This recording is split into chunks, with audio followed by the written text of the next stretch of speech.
Welcome to English as a Second Language podcast number 9, Making and Eating Dinner.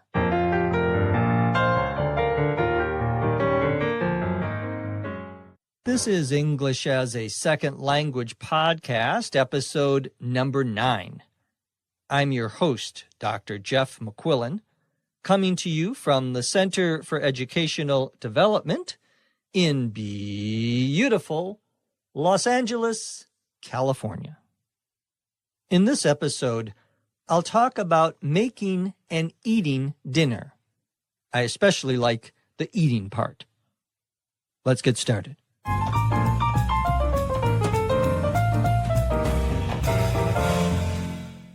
When I get home, I start on dinner right away. I clean off the kitchen counter after putting away the groceries and decide to make pasta. I preheat the oven to 375 to bake the bread and to keep the chicken hot until my wife gets home. I put some water in a pan and turn the burner on high. When the water starts boiling, I put in the pasta and decide to make a salad. Just then, my wife opens the back door and yells, "I'm home." She comes into the kitchen and helps with chopping the tomatoes to add to the sauce. She stirs the sauce until it's done, while I finish tossing the salad.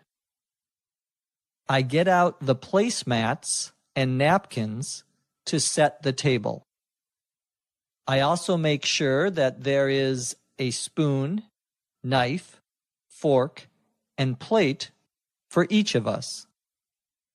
About 15 minutes later, we sit down at the table in the dining room and talk about our long day.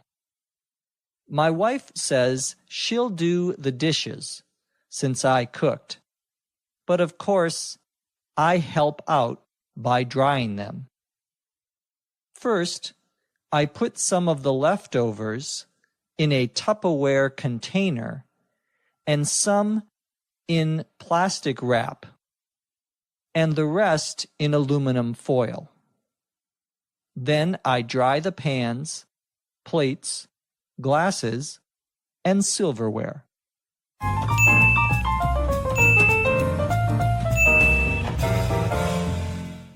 In this episode, we are making dinner at the beginning. When I get home, I start on dinner right away. Once again, we have one of those two-word verbs in English. I start on dinner. That means I begin to prepare dinner. So I start on dinner right away. I clean off the kitchen counter after putting away the groceries. The kitchen counter, C-O-U-N-T-E-R, is the place in your kitchen where you have a long, flat top or board where you can prepare food and you can put things on. It's like a table almost. But usually in a kitchen, you have cabinets or cupboards where you store things, and on top, you have a counter. A counter is a general word that refers to the top of something, usually somewhere where you do something on top of it. In this case, the kitchen counter is where you prepare food. Well, I clean off the kitchen counter after I put away the groceries. The groceries, G-R-O-C-E-R-I-E-S, plural, are the food that I buy at the market. We sometimes call a supermarket a grocery store, a place where you buy groceries, buy food that you bring home and prepare and eat at home. I decided to make pasta, so I preheat the oven to 375. To preheat, P-R-E-H-E-A-T, really means the same here as to heat. But if you look at the instructions for making food, what we would call the recipe, R-E-C-I-P-E, the recipe for making food, usually it begins, if you are going to be cooking something in the oven, by telling you to preheat the oven. That just means to turn it on so that when you are ready, when it is hot, you can put the food in to cook. P-R-E, means before or to do something before. So I preheat the oven to 375. In other words, 375 degrees Fahrenheit. I preheat it because I want to bake the bread and keep the chicken hot until my wife gets home. To bake, B-A-K-E, is to cook something usually in an oven.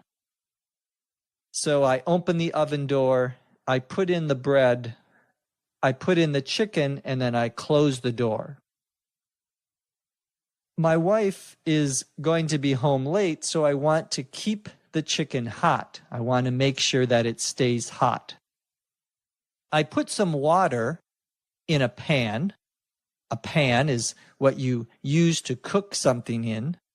So I put some water in a pan and I turned the burner on high. The burner, B-U-R-N-E-R, is on top of what we would call your stove, S-T-O-V-E.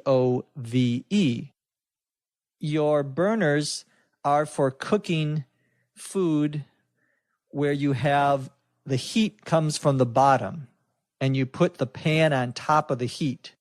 So if you are going to boil some water, make the water hot, you would put it in the pan and then put it on top of a burner. And the burner is part of your stove. Usually stoves and ovens are one machine, one single piece. In many American kitchens, in my kitchen, the stove is on top of the oven. I am going to boil some water. To boil, B-O-I-L, means to make the water very hot until you start to see bubbles. The average temperature is 212 degrees Fahrenheit, or 100 degrees Celsius, in order to boil water. Well, when the water starts boiling, when it starts to make bubbles because it is very hot, I put in the pasta. I take the pasta noodles, N-O-O-D-L-E-S, the little pieces of pasta, we call those noodles, and I put them into the boiling water so they can cook. Then I decide I want to make a salad because I'm very hungry. Well, just as I decide to make the salad, just then, my wife opens the back door. Just then, that expression means at that time, at that same time. My wife opens the back door, the door to the house in the back. The opposite would be the front door. She yells, "I'm home." That's what you would say when you come home to someone who is already there. You would say, "I'm home." You wouldn't say, "I've arrived," or "I'm here." You would say, "I'm home." My wife comes into the kitchen and helps me chop the tomatoes. To chop, C-H-O-P, means to cut something into small pieces. We chop tomatoes, we make them into smaller pieces, and we add them to the pasta sauce. That's the red liquid that we're going to put over the pasta. My wife stirs the sauce until it's done. To stir, S-T-I-R, when you are cooking, means to take a spoon and put it into the pan and move the spoon back and forth so that you are mixing what is in the pan. So my wife is stirring the sauce, the pasta sauce, the tomato sauce, until it's done, until it is ready, until it is cooked. While I finish tossing the salad. So she is stirring the sauce, and at the same time, I am finishing the salad, and I finish by tossing it. To toss, T-O-S-S, a salad, means to mix the salad together. In a salad, you often have lettuce and maybe tomatoes, other food, other vegetables, and you want to mix them together.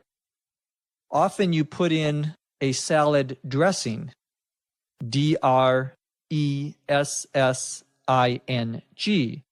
Salad dressing is a liquid, often made from some oil, that gives a better taste to your salad. So you toss the salad in order to mix everything up. That verb to toss can also mean to throw. Usually to throw something to someone else. Someone may say, toss me that pen. They mean, throw me that pen. Well, I am tossing the salad here, mixing it up. I get out the placemats and napkins to set the table. The place, P-L-A-C-E, mats, M-A-T-S, are things that you put underneath the plate and the spoon, fork, and knife so that the table doesn't get dirty. We call those placemats. They can be plastic. They can be made out of cloth. And they are used to protect your table. So I get out the placemats and the napkins to set the table. A napkin, N-A-P-K-I-N, is like a little towel that you use in case you need to wipe your face while you are eating. You can use your napkin.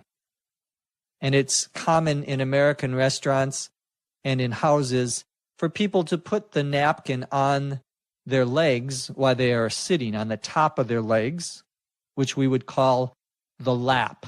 On your lap, L-A-P, you put the napkin while you are eating.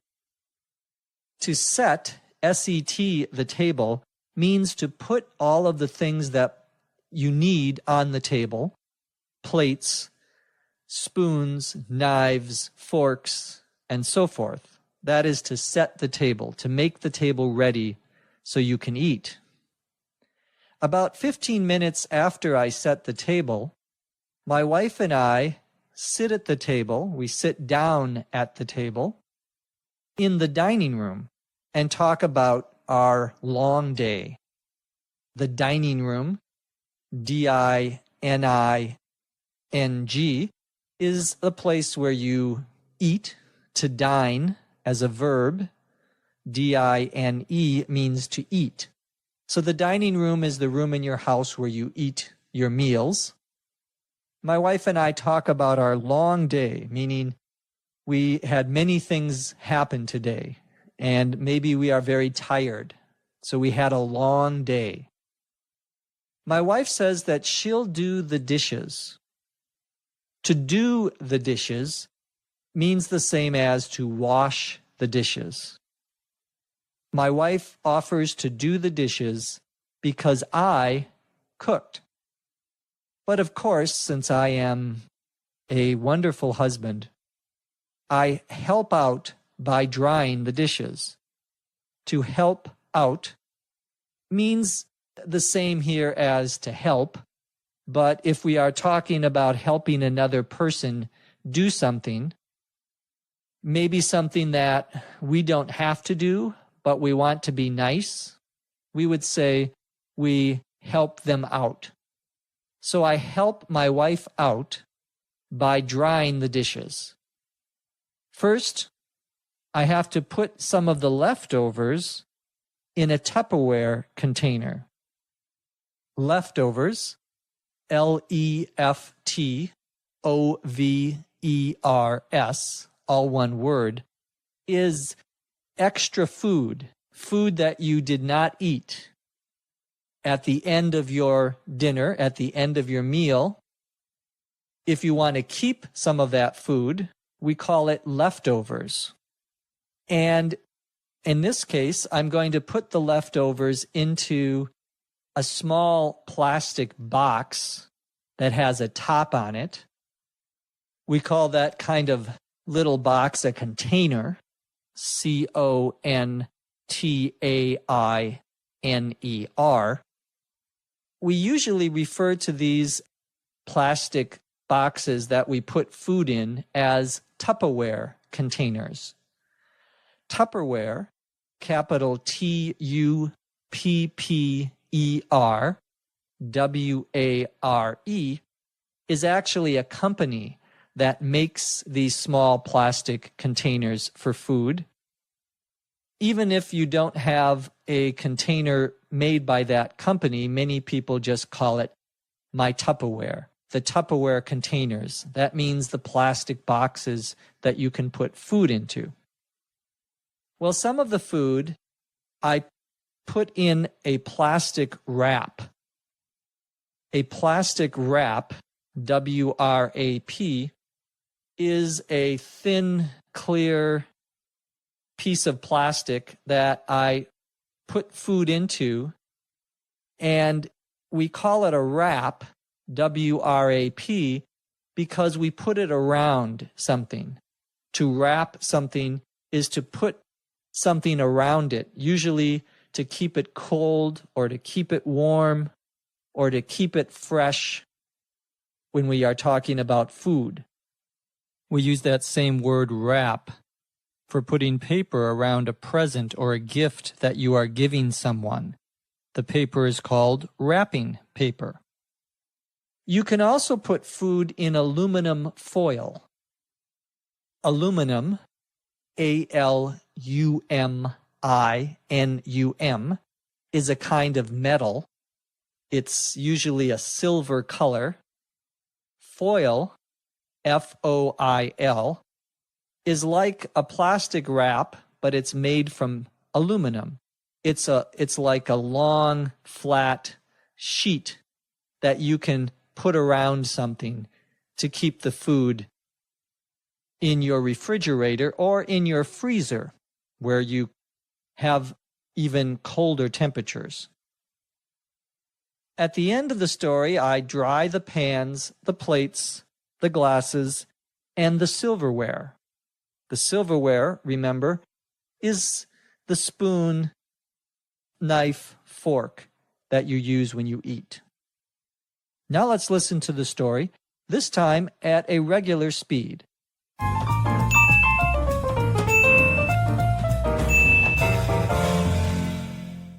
When I get home, I start on dinner right away. I clean off the kitchen counter after putting away the groceries and decide to make pasta. I preheat the oven to 375 to bake the bread and to keep the chicken hot until my wife gets home. I put some water in a pan and turn the burner on high. When the water starts boiling, I put in the pasta and decide to make a salad. Just then, my wife opens the back door and yells, "I'm home." She comes into the kitchen and helps with chopping the tomatoes to add to the sauce. She stirs the sauce until it's done while I finish tossing the salad. I get out the placemats and napkins to set the table. I also make sure that there is a spoon, knife, fork, and plate for each of us. About 15 minutes later, we sit down at the table in the dining room and talk about our long day. My wife says she'll do the dishes since I cooked, but of course I help out by drying them. First, I put some of the leftovers in a Tupperware container and some in plastic wrap and the rest in aluminum foil. Then I dry the pans, plates, glasses, and silverware.